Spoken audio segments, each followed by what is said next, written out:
यदि आप भी मैट्रिक बोर्ड एग्जाम 2024 में सम्मिलित होने जा रहे हैं तो आप सभी छात्र छात्राओं का बिहार बोर्ड की तरफ से एडमिट कार्ड जारी कर दिया गया है।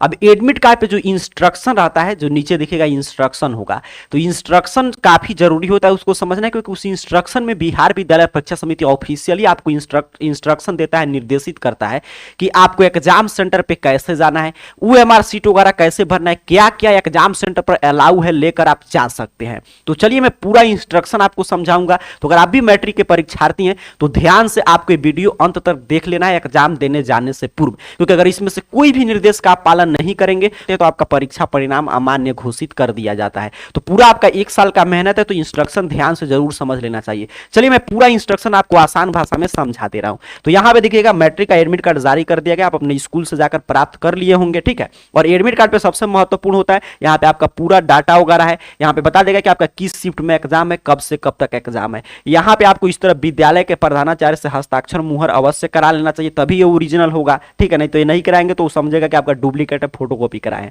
और यहाँ पे देखिए जो लिखा गया है परीक्षार्थियों के लिए निर्देश 1 से लेकर 16 तक इंस्ट्रक्शन है। देखिए यहाँ पे 1 से लेकर 16 तक।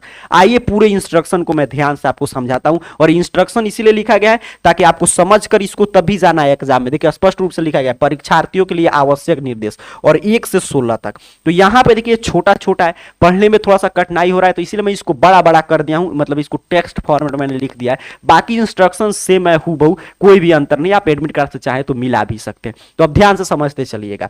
चलिए देखते हैं आपके एडमिट कार्ड के पहला इंस्ट्रक्शन। तो पहला इंस्ट्रक्शन यही है, आप एडमिट कार्ड से आप मिला सकते हैं। तो ये इंस्ट्रक्शन खास महत्वपूर्ण आपके लिए नहीं है, फिर भी यहां पे बताया जा रहा है कि बीएससीबी यूनिक आईडी सत्र 2022 से 23 में पंजीकृत हुए नियमित एवं स्वतंत्र परीक्षार्थियों को ही जारी किया गया है। 2022 से 23 से पूर्व सत्र के किसी भी परीक्षार्थी का यूनिक आईडी जारी नहीं किया गया है। यहां पे क्या बता रहा है कि जो आपके एडमिट कार्ड पे देखिएगा कि यूनिक आईडी होगा, ऐसा लिखा गया होगा, उसके आगे आपका आईडी होगा। तो यूनिक आईडी जो है सिर्फ उन्हीं छात्र छात्राओं के लिए जारी किया गया जो इस साल पहली बार मैट्रिक बोर्ड एग्जाम में सम्मिलित होने जा रहे हैं, क्योंकि काफी विद्यार्थी एक्स कंपार्टमेंटल होते हैं या समुन्नत कोटि के परीक्षार्थी, तो उनका यूनिक आईडी जारी नहीं किया गया, तो ये आपके लिए नहीं है, ठीक है। चलिए सीधे आगे बढ़ते हैं। दूसरा इंस्ट्रक्शन है कि कह रहा है कि जांच परीक्षा में अर्थात कि सेंटअप एग्जाम में छात्र छात्राओं के लिए यह मूल प्रवेश पत्र मान्य होगा। जांच परीक्षा में अनुत्तीर्ण अथवा अनुपस्थित छात्र छात्रा के लिए मूल प्रवेश पत्र मान्य नहीं है। जांच परीक्षा में गैर उत्प्रेषण या जांच परीक्षा में अनुपस्थित छात्र छात्राओं को वार्षिक माध्यमिक परीक्षा 2024 के इंटरनल असेसमेंट एवं सैद्धांतिक परीक्षा में सम्मिलित नहीं हो सकते हैं। प्रवेश पत्र पर विद्यालय प्रधान का हस्ताक्षर एवं विद्यालय का मुहर नहीं रहने पर प्रवेश पत्र की मान्यता नहीं दी जाएगी। अब यहां पे क्या बताया जा रहा है कि एडमिट कार्ड सिर्फ उन्हीं को जारी किया गया जो सेंटअप एग्जाम में सम्मिलित हुए थे। बट आपको चिंता नहीं लेना, अगर आपका स्कूल कॉलेज आपको एडमिट कार्ड दे दिया, वहां पर हस्ताक्षर मुहर है, तो समझिए आप ही के लिए आपका एडमिट कार्ड है। यहां पे नीचे महत्वपूर्ण इंस्ट्रक्शन है जो मैं शुरू में बता दिया कि एडमिट कार्ड पे अगर आपके विद्यालय के प्रधानाचार्य का हस्ताक्षर मुहर नहीं रहेगा तो इसको ओरिजिनल नहीं समझा जाएगा। वही बात यहां पे रिपीट कर रहा है, ठीक है। चलिए आगे बढ़ते हैं, देखते हैं मैट्रिक बोर्ड एग्जाम के एडमिट कार्ड पे जो तीसरा इंस्ट्रक्शन है वो क्या है। अब यहां से ध्यान से समझते चलिएगा। यहां से देखिए काफी महत्वपूर्ण इंस्ट्रक्शन है, बता रहा है आपसे कि परीक्षार्थी को परीक्षा केंद्र पर इस प्रवेश पत्र के साथ एक फोटो युक्त पहचान पत्र लाना अनिवार्य है। अब ये बिल्कुल नया इंस्ट्रक्शन है, पहले या अभी भी इंटर बोर्ड एग्जाम हो रहा है उसमें भी ये नहीं है, ठीक है। उसमें भी इंटर बोर्ड एग्जाम जो आपका हो रहा है 1 फरवरी से, उसमें ये सब अलाउ नहीं है, नियम पालन नहीं हो रहा है। बट आप में देखिए मैट्रिक बोर्ड एग्जाम में इंटर में देखिएगा तो 1 से 11 तक ही इंस्ट्रक्शन है, और आप में देखिए 16 तक इंस्ट्रक्शन दिया गया है, ठीक है। तो इसको ध्यान से समझेंगे। ये इस साल पहली बार लागू हुआ है, नहीं तो पहले होता था एडमिट कार्ड पर लिखा रहता कि परीक्षार्थी सिर्फ पेन और एडमिट कार्ड के अलावा कुछ भी लेकर नहीं आ सकते हैं। लेकिन अब की बारी देखिए बिहार बोर्ड क्या इंस्ट्रक्शन दे रहा है कि प्रवेश पत्र के साथ एक फोटो युक्त पहचान पत्र, अर्थात कि आपको एडमिट कार्ड लेकर जाना है सेंटर पे और पेन। इसलिए मैं बोला कि वीडियो अंत तक देखिए, आपको जानकारी हो जाएगा क्या क्या आपको लेकर जाना है। तो ध्यान से समझेंगे, एडमिट कार्ड, पेन और एक फोटो युक्त प्रवेश पहचान पत्र, जिसमें आधार कार्ड, वोटर आईडी कार्ड अभी बना नहीं होगा क्योंकि 18 साल का होंगे, तो जो भी आपके पास हो, आधार कार्ड, पैन कार्ड, मतलब कोई भी एक बैंक का पासबुक का जो फ्रंट पेज का फोटो स्टेट होता है, वो कोई भी एक जिसपे आपका फोटो हो और आपका पहचान पत्र के तौर पे कार्य करे, वो आपको लेकर जाना है, ठीक है। तो एक मेक श्योर आप कीजिए आधार कार्ड ही लेकर जाइएगा, क्योंकि आधार कार्ड नंबर है आपके एडमिट कार्ड पे। तो एक फोटो युक्त पहचान पत्र लेकर जाना है, इंस्ट्रक्शन जानकारी दे रहा है। चौथा नंबर इंस्ट्रक्शन देखिएगा, कह रहा है आपसे कि प्रथम पाली की परीक्षार्थी को परीक्षा प्रारंभ होने के समय पूर्वाह्न 9:30 बजे से 30 मिनट पूर्व अर्थात पूर्वाह्न 9 बजे तक द्वितीय पाली की परीक्षार्थी को द्वितीय पाली की परीक्षा प्रारंभ होने के समय अपराह्न 2 बजे से 30 मिनट पूर्व अर्थात अपराह्न 1:30 बजे तक ही परीक्षा भवन में प्रवेश की अनुमति दी जाएगी। विलंब से आने वाले परीक्षार्थी को परीक्षा भवन में प्रवेश की अनुमति नहीं मिलेगी। अब ये तो इंस्ट्रक्शन कई बार हम लोग चर्चा किए हैं, वही बात ऑफिशियली आपके एडमिट कार्ड पे जानकारी दिया गया कि आपका एग्जाम प्रथम पाली में या द्वितीय पाली में कैसे पता चलेगा। तो शुरू में मैंने बता दिया, आपके एडमिट कार्ड पे जानकारी दिया गया आपका एग्जाम किस पाली में है। जिस भी पाली में आपका एग्जाम है उससे आधा घंटा पहले आपको सेंटर पे पहुंचना होगा। नहीं पहुंचते आप पहुंचेंगे तो सेंटर का गेट, सेंटर का मेन गेट की बात हो रहा है, मेन गेट से आपको आधा घंटा पहले एंट्री कर जाना है। जैसे कि अगर मान लीजिए एडमिट कार्ड पे दिया है कि आपका एग्जाम प्रथम पाली में है अर्थात कि आपका एग्जाम 9:30 से शुरू हो रहा है, तो आपको किसी भी हाल में 9 बजे सेंटर के अंदर प्रवेश कर जाना है। अगर आपका एग्जाम 2 बजे से अर्थात कि द्वितीय पाली में तो 1:30 बजे तक किसी भी हाल में सेंटर के अंदर प्रवेश कर जाना है। नहीं तो उसके बाद आप जाएंगे तो स्पष्ट रूप से लिखा है कि परीक्षा भवन में प्रवेश की अनुमति नहीं दिया जाएगा, अर्थात कि आधा घंटा पहले सेंटर का गेट बंद हो जाएगा। तो ये काफी महत्वपूर्ण इंस्ट्रक्शन था। चलिए ध्यान से देखिएगा, मैं पूरा इंस्ट्रक्शन आपको समझा दे रहा हूं। 5 नंबर पे जानकारी दिया गया है कि परीक्षा भवन में जूता मोजा पहनकर आना सर्वदा वर्जित है, अन्यथा परीक्षा भवन में प्रवेश की अनुमति नहीं मिलेगी। परीक्षा केंद्र में calculator, mobile phone, Bluetooth earphone या अन्य इलेक्ट्रॉनिक गैजेट आदि लाना, प्रयोग करना वर्जित है। परीक्षार्थी परीक्षा भवन में प्रवेश पत्र और पेन के अलावा कुछ भी नहीं ले जाएंगे और निर्दिष्ट स्थान सीट पर ही बैठेंगे। अब यहां पे देखिए क्या जानकारी दिया जा रहा है कि आपको जूता मोजा पहनकर नहीं जाना है, ठीक है। मतलब कि सेंटर के गेट तक आपको पहनकर जा सकते हैं, गेट के अंदर जूता मोजा पहनकर आपको प्रवेश नहीं दिया जाएगा। मैं कहूंगा आप स्लीपर जो चप्पल होता है, सिंपल फीता वाला चप्पल, वही आपको पहनकर जाना है। अब ऐसे में विद्यार्थियों का प्रश्न आता है कि सैंडल वगैरह सर पहन सकते हैं, कुछ नहीं पहन सकते हैं। सीधे सीधे जो चप्पल होता है, स्लीपर चप्पल, वही आपको पहनकर जाना है। जूता मोजा पहनकर जाएंगे तो देखिए परीक्षा भवन में प्रवेश की अनुमति नहीं मिलेगी। इसके अलावा कोई भी इलेक्ट्रॉनिक गैजेट, कोई भी ईयरफोन, ब्लूटूथ, कैलकुलेटर, ये सब नहीं लेकर जाना है। ऐसे में काफी परीक्षार्थियों का प्रश्न रहता है कि सर घड़ी वगैरह लेकर जा सकते हैं कि नहीं। देखिए 2 तरह के वॉच आता है, एक होता है जो इलेक्ट्रॉनिक वॉच होगा जिसमें कुछ लाइटिंग वगैरह मतलब कि जलेगा, स्मार्ट वॉच। एक होता है इस तरह नॉर्मल वॉच, ठीक है। तो आप नॉर्मल वॉच काफी एग्जाम में अलाउ रहता है, इसमें भी नहीं लिखा गया कि नॉर्मल वॉच भी आप नहीं लेकर जा सकते हैं। बट हर साल की ट्रेंड के आधार पर मैं आपको बताऊं तो ये भी वॉच नहीं पहनकर जाने दिया जाता है। तो आपको घड़ी भी पहनकर जाने की जरूरत नहीं है, ठीक है। नहीं तो वहां पे सेंटर पे झूठ मूठ का आपको मतलब वहां पे जाकर इंस्ट्रक्शन आप नहीं जानते हैं, वहां पर जाकर बहस करेंगे तो उससे क्या होगा, आपको डिस्टर्ब होगा क्योंकि आपका माइंड इधर उधर होगा, आपका एग्जाम पे उसका प्रभाव पड़ेगा। तो आपको घड़ी वगैरह भी पहनकर नहीं जाना है। अब आपके मन में प्रश्न आ गया कि सर समय कैसे देखेंगे। तो जिस भी क्लासरूम में आपका एग्जाम होगा उस क्लासरूम में नहीं तो पढ़ाई होता होगा पहले, या नहीं भी होता होगा तो वहां पे वॉच रहता है, ठीक है। हर एक क्लासरूम में वॉच की व्यवस्था रहता है। तो अगर मान लीजिए नहीं है आपके क्लासरूम में, तब क्या सॉल्यूशन है।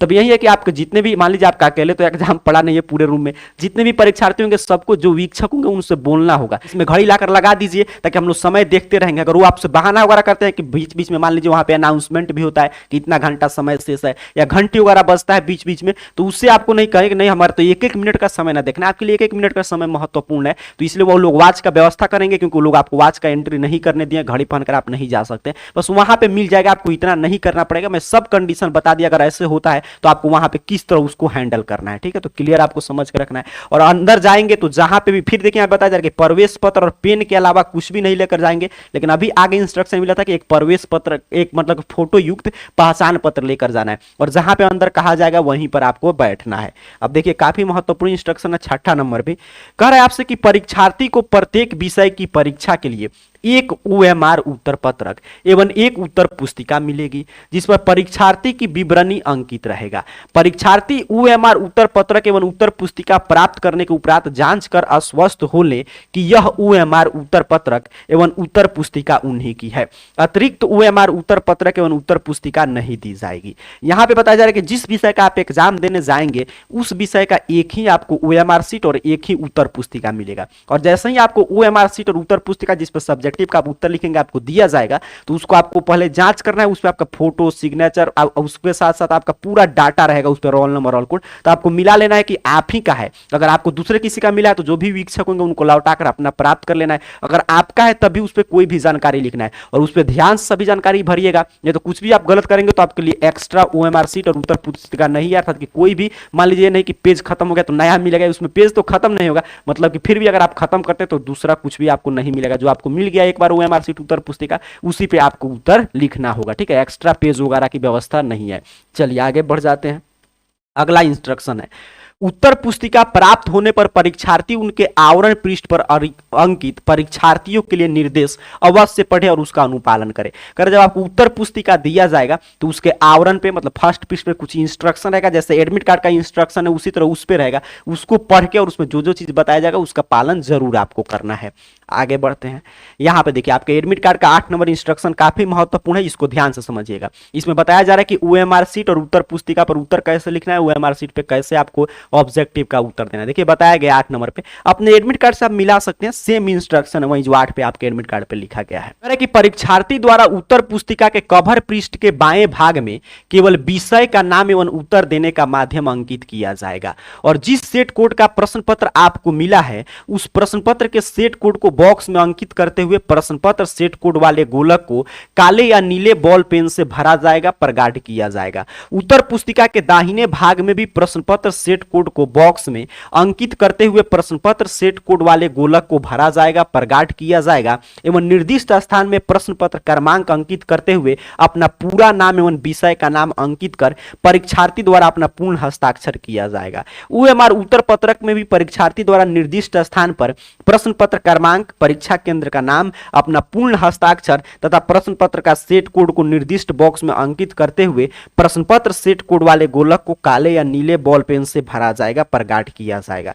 यहां पे बताया जा रहा है कि जो आपको एक उत्तर पुस्तिका जिस पे उत्तर आपको लिखना है ओएमआर शीट मिलेगा, उस पे सिर्फ आपको अपना मतलब पूरा जानकारी आपको उस पे पहले से छपा हुआ रहेगा, बस आप कहां पे आपका एग्जाम दे रहे हैं, आप अपना हस्ताक्षर करेंगे और किस सेट कोड का आपको प्रश्न मिलेगा, बस यही जानकारी भरना है। और ये पता रहा है कैसे आप ओएमआर शीट पर मतलब कि ऑब्जेक्टिव का उत्तर लिखेंगे और कैसे आपको सब्जेक्टिव का उत्तर लिखना है उत्तर पुस्तिका पर। इसके लिए मैं आपको सजेस्ट करूंगा कि इस पे मैं डिटेल में आपको पीछे समझा चुका हूं कि ओएमआर शीट आपका मैट्रिक का इस साल किस रूप में आएगा, कहां पे क्या जानकारी भरना है, उत्तर पुस्तिका पे आंसर कैसे लिखना है, इस पे जो ये बात कर रहा है इसका मतलब क्या है, मैं लाइव आपको भर के दिखाया हूं। तो इसके लिए मैं क्या करूंगा, डिस्क्रिप्शन बॉक्स में लिंक दे दूंगा, जब ये वीडियो खत्म होगा तो देख लीजिएगा, या जैसे ही ये वीडियो खत्म होगा मेरे आसपास कहीं पे भी लिंक आएगा उसको देखकर जरूर सीख लीजिएगा कि जो ये बता रहा है उस रूप में ओएमआर शीट आप कैसे भरेंगे, उत्तर कैसे लिखेंगे। ठीक है, इस पर डिटेल में हम लोग पीछे चर्चा कर चुके हैं। अब चलिए आगे बढ़ जाते हैं और 9 नंबर इंस्ट्रक्शन देखिएगा।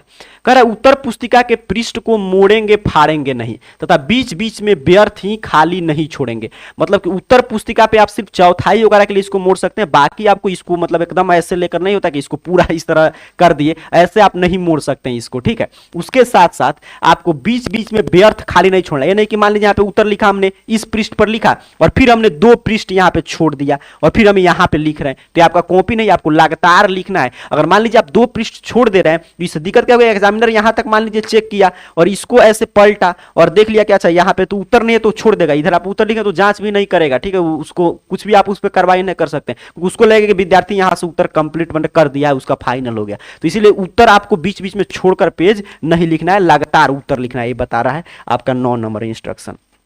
चलिए देखिए कितना महत्वपूर्ण जानकारी है आपके एडमिट कार्ड पे। आपके एडमिट कार्ड पे देखिएगा 10 नंबर इंस्ट्रक्शन में जानकारी दिया गया है कि प्रश्न पत्र की दी हुई संख्या के अनुसार अपने उत्तर की संख्या लिखेंगे तथा प्रश्नोत्तर के समाप्त होने पर अंतिम में एक नीचे क्षैतिज रेखा खींच देंगे। कह रहा है कि आपको प्रश्न का क्रमांक, तो मैंने कॉपी कैसे लिखना है ये बता रहा है, ऐसे में बताया कि जरूर देख लीजिएगा। मैं भले ही यहाँ पे कितना भी समझा रहा हूँ लेकिन लाइव कॉपी कैसे लिखते मैं लिख कर दिखाया हूँ। जब एक क्लास खत्म होगा तो देखिएगा इस साइड लिंक आएगा, उस पर क्लिक करके जरूर देख लीजिएगा। क्या कह रहा है कि जैसे मान लीजिए क्वेश्चन नंबर मतलब कि जैसे मान लीजिए हम लोग क्वेश्चन नंबर वहां पे है 1 से 30 तक, ठीक है, 15 का हमको जवाब देना है। अब हम क्या करेंगे, कॉपी पे पहले हम मान लीजिए लिख रहे हैं 7 नंबर, तो ठीक है लिखेंगे, उसके बाद लिख रहे हैं 2 नंबर, तो ठीक है लिखेंगे, लेकिन ये नहीं कि मान लीजिए हम 7 पर लिख रहे हैं तो 7 नंबर क्वेश्चन सॉल्व करें, तो मान लीजिए हमारे में तो 1 नंबर ना है तो इन्हीं को हमको इसको 1 बना देंगे, इसको 2 बना देंगे, ऐसे नहीं करना है। ठीक है, मतलब जो क्वेश्चन नंबर है उसी के अकॉर्डिंग आपको उत्तर लिखना है। और जहां पे प्रश्नोत्तर समाप्त होगा, मतलब एक प्रश्न का उत्तर आप समाप्त करेंगे, जैसे मान लीजिए एक प्रश्न का उत्तर ऐसे आपने लिखा यहाँ पे खत्म हो गया तो इसके नीचे एक क्षैतिज लाइन आपको खींच देना है। फिर दूसरा नंबर प्रश्न लिखेंगे, वो खत्म हुआ, फिर इसके नीचे क्षैतिज लाइन कैसे खींचना है मैं बोला कि मैं पूरा सिखा चुका हूं, वहां से जरूर देख लीजिएगा जब क्लास खत्म होगा तब। चलिए अभी आगे बढ़ जाते हैं, अगला इंस्ट्रक्शन है 11 नंबर। कह रहा है आपसे, यदि उत्तर पुस्तिका में रफ कार्य करने की आवश्यकता हो तो परीक्षार्थी उत्तर पुस्तिका के अंतिम पृष्ठ पर रफ कार्य कर सकते हैं, परंतु परीक्षा उपरांत परीक्षार्थी द्वारा रफ कार्य को काट देना अनिवार्य होगा। कह रहा है कि मान लीजिए आपको उत्तर पुस्तिका मिला है, इस पे चाहे आप ऑब्जेक्टिव प्रश्न बना रहे हो या सब्जेक्टिव प्रश्न बना रहे हो, अगर आपको रफ कार्य करने की आवश्यकता पड़ता है, मान लीजिए किसी प्रश्न का रफ करना है, तो इसके अंतिम जो पृष्ठ है इस पे लिखिए रफ, और यहां पे आराम से रफ कीजिए, और जब जमा करना होगा तो इसको ऐसे क्रॉस कर देना है, काट देना है। ठीक है, तो समझ गए कि ऑब्जेक्टिव और सब्जेक्टिव दोनों का रफ जो आपको उत्तर पुस्तिका मिला है उसका अंतिम भाग पे आप करके और अंत में इसको काट दीजिएगा, ऐसे क्रॉस कर दीजिएगा। अब ये नहीं देखिए काटना है तो सिर्फ इस तरह क्रॉस कर देना है, ये नहीं कि उसको लगे ऐसे ऐसे, मतलब कि पूरा उसको दिखाई ही ना दे, ऐसा कुछ नहीं करना, बस ऐसे एक बार काट दीजिएगा। ठीक है, चलिए आगे बढ़ते हैं। 12 नंबर इंस्ट्रक्शन है, उपस्थिति पत्रक A1 B के निर्दिष्ट स्थान में परीक्षार्थी द्वारा प्रत्येक विषय की परीक्षा में प्रश्न पत्र क्रमांक, उत्तर पुस्तिका OMR उत्तर पत्रक की क्रम संख्या तथा निर्धारित बॉक्स में प्रश्न पत्र सेट कोड अंकित किया जाएगा एवं प्रश्न पत्र सेट कोड वाले गोलक को काले नीले बॉल पेन से भरते हुए प्रगाढ़ करते हुए अपना पूर्ण हस्ताक्षर किया जाएगा। ये काफी महत्वपूर्ण है, बता रहा है 12 नंबर इंस्ट्रक्शन कि आपका जब एग्जाम चलेगा तो बीच में देखिएगा एक उपस्थिति पत्रक आएगा जो बताएगा कि आप परीक्षा में उपस्थित थे या मतलब कि नहीं थे। इससे क्या बेनिफिट होता है, अगर इसमें आप गलती भर दिए, उपस्थिति आपका नहीं शो कर रहा है, तो आगे अगर मान लीजिए आप चैलेंज करते हैं या आपका मान लीजिए रिजल्ट वगैरह नहीं या कॉपी गुम हो गया तो वो जांच नहीं हो पाएगा। और मान लीजिए उपस्थिति पत्रक में आप भरे हैं कि हमारा OMR सीट इतना नंबर का मुझे मिला था, मुझे इतना नंबर का उत्तर पुस्तिका मिला था, मैंने उत्तर लिखा, मतलब समझिए उपस्थिति पत्रक प्रूफ है कि हाँ हमने एग्जाम दिया था, बिहार बोर्ड की गलती का हमारा कॉपी या OMR सीट कुछ भी गुम होता है। तो उपस्थिति पत्रक बीच बीच में आएगा, तो उसमें आपको क्या क्या भरना है, प्रश्न पत्र नंबर जो क्वेश्चन नंबर दिया रहेगा उसको भरिएगा, फिर उत्तर पुस्तिका पर नंबर होगा उसको, और OMR सीट का नंबर होगा वो आपको भरना है, और किस सेट कोड का A से Z तक 10 सेट में प्रश्न आपको मिलेगा तो किस सेट का प्रश्न मिला है इसको भर उस पर हस्ताक्षर करना है, डेली होगा। ठीक है, डेली कार्य आपको करना पड़ेगा। चलिए आगे बढ़े। अगला इंस्ट्रक्शन है 13 नंबर, कह रहा है परीक्षा कक्ष में एक दूसरे से मदद लेने या देने, यहां पे देखिए, बातचीत करने अथवा किसी प्रकार का कदाचार अपनाने के अपराध में पकड़े गए परीक्षार्थी को परीक्षा से निष्कासित कर दिया जाएगा। उत्तर पुस्तिका व OMR उत्तर पत्रक पर व्हाइटनर, इरेजर, नाखून, ब्लेड आदि का इस्तेमाल करना सर्वदा वर्जित है। ऐसे पाए जाने पर कदाचार का मामला मानते हुए परीक्षा फल अमान्य, इनवैलिड कर दिया जाएगा। यहां पे क्या बताया जा रहा है कि परीक्षा कक्ष में आप एक दूसरे से अगर बातचीत करते हुए, ये देखिए ये कब से लागू होता है, जब आप मतलब कि एग्जाम शुरू हो गया, यानी कि एग्जाम शुरू होने से पहले इसकी कोई मतलब महत्व नहीं, आपका कोई भी दोस्त है उससे आप नॉर्मली बातचीत कर सकते हैं। अब इतना जोर जोर से नहीं बात करिए कि पता चला केंद्र अधीक्षक ऑफिस में आपका आवाज पहुंच गया, बस नॉर्मल आप बातचीत कर सकते हैं सामान्य स्तर पे। लेकिन जैसे ही एग्जाम शुरू होगा, मतलब जैसे ही वीक्षक आ जाएंगे, कॉपी वगैरह के वितरण की शुरुआत होगा, तो उसके बाद आपको परीक्षा कक्ष में एक दूसरे से अगर आप बात करते हुए या मदद लेते हुए देते हुए, मतलब मान लीजिए किसी को आप बता रहे हैं प्रश्न, तो अगर कोई भी वीक्षक पकड़ लिया तो सिर्फ जो पूछ रहा है वही नहीं पकड़ाएगा, आप भी उसके साथ में जाएंगे।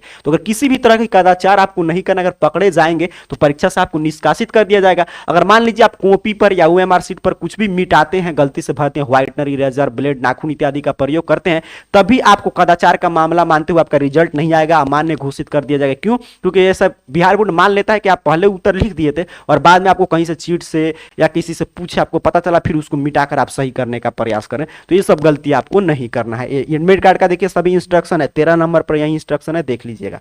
14 नंबर पर आपके एडमिट कार्ड पर जो इंस्ट्रक्शन है वो है कि परीक्षा प्रारंभ होने से 1 घंटा के अंदर किसी भी परीक्षार्थी को परीक्षा केंद्र से बाहर जाने की अनुमति नहीं होगी। वीक्षक को समर्पित OMR उत्तर पत्रक एवं उत्तर पुस्तिका परीक्षार्थी को पुनः नहीं लौटाई जाएगी। अर्थात कि इसमें क्या करें कि एग्जाम शुरू होगा तो सबसे पहले, तो मैं कई बार आपको बताया हूं, सबसे पहले आपको ऑब्जेक्टिव प्रश्न बनाना है, फिर क्या बनाएंगे, सब्जेक्टिव प्रश्न बनाएंगे। अब देखिए ऑब्जेक्टिव प्रश्न जब आप सबसे पहले बनाएंगे, क्योंकि काफी विद्यार्थी यहीं पे गलती कर देते हैं, लगते हैं पहले सब्जेक्टिव का उत्तर लिखने, तब तक वो बीच में आएंगे और आपसे OMR सीट लेकर चले जाएंगे, भले आप एक प्रश्न भी नहीं बनाए होंगे। तो इसलिए पहले ऑब्जेक्टिव बनाना है, फिर सब्जेक्टिव। इसको अपने स्पष्ट शब्दों से अपने दिमाग में मतलब कि बैठा लीजिए इस बात को। तो आपको क्या करना है कि शुरू से 1 घंटा, मतलब जैसे मान लीजिए आपका एग्जाम 9:30 से शुरू हुआ तो 10:30 तक आपको परीक्षा से मतलब कि सेंटर से आप बाहर किसी भी कार्य के लिए, चाहे आपको प्यास लगे पानी पीने के लिए या कोई भी अनैच्छिक क्रिया आपको परेशान करे, तो आप बाहर नहीं जा सकते। 1 घंटा बाद ही आपको सेंटर से बाहर जाना है, एक क्लियर आपको समझ कर रखना है। मतलब कोई भी कार्य होगा तो 1 घंटा बाद ही आप सेंटर से नहीं, मतलब अपने रूम से बाहर जा पाएंगे, पूरा फील्ड में जो भी कार्य करना होगा उसको करने के लिए। तो 1 घंटा तक आपको कहीं नहीं जाना है। और बीच में अगर एक बार आप वीक्षक को जमा कर दिए हुए हमारा सीट या मतलब कि कॉपी, तो उसको वो लोग लौटाएंगे नहीं, यानी कि दोबारा आपको कुछ याद आया कि ये गलती भर दिया तो फिर आपको वापस नहीं मिलेगा। ठीक है, तो यही इंस्ट्रक्शन आपका कितना 14 नंबर।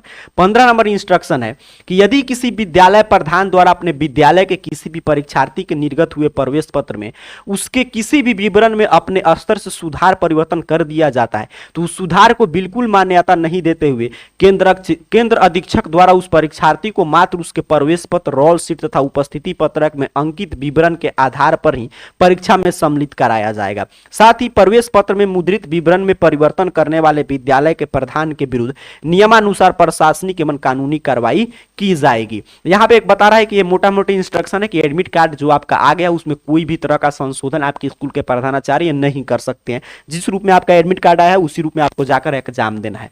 अंतिम इंस्ट्रक्शन है कि आपको मास्क वगैरह पहनकर जाना है। ठीक है, 16 नंबर लास्ट इंस्ट्रक्शन था कि आपको मास्क वगैरह पहनकर जाना है। अब चलिए, इस तरह आपका इंस्ट्रक्शन समाप्त हुआ। और कोई मान लीजिए, ये तो ऑफिशियल आपके एडमिट कार्ड पे पढ़ लीजिएगा, सभी इंस्ट्रक्शन था जिसको मैंने सामान्य भाषा में आपको समझा दिया। और कोई इंस्ट्रक्शन आपके 14 फरवरी 15 फरवरी तक आता है, कुछ भी इंस्ट्रक्शन, कुछ भी नोटिफिकेशन, तो उसकी जानकारी के लिए आप इस चैनल के टेलीग्राम ग्रुप से ज्वाइन हो सकते हैं। यहाँ पे आपके मैट्रिक बोर्ड एग्जाम के लिए क्लासेस भी चलता है, तो पूरा क्लास का अपडेट वगैरह यहाँ पे भेजा जाता है। AR करियर पॉइंट, इस तरह टेलीग्राम पे सर्च करके ज्वाइन हो जाइएगा या चेक कीजिएगा, लिंक मैं डिस्क्रिप्शन बॉक्स में दे दिया हूँ, वहां से भी आप ज्वाइन हो सकते हैं। टेलीग्राम, व्हाट्सएप चैनल सभी का लिंक होगा, जो आप चलाते होंगे जुड़ सकते हैं। तो उम्मीद कर रहा हूं कि इंस्ट्रक्शन को आप ध्यान से समझें, इन सभी इंस्ट्रक्शन का पालन एग्जाम सेंटर पर करें। यदि आप करते हैं तो आपको किसी भी तरह की कठिनाई की सामना वहां पे नहीं करना पड़ेगा। आप सभी छात्र छात्राओं का एग्जाम बिल्कुल शानदार बीते। इन्हीं शुभकामनाओं के साथ आप सभी को बहुत बहुत धन्यवाद।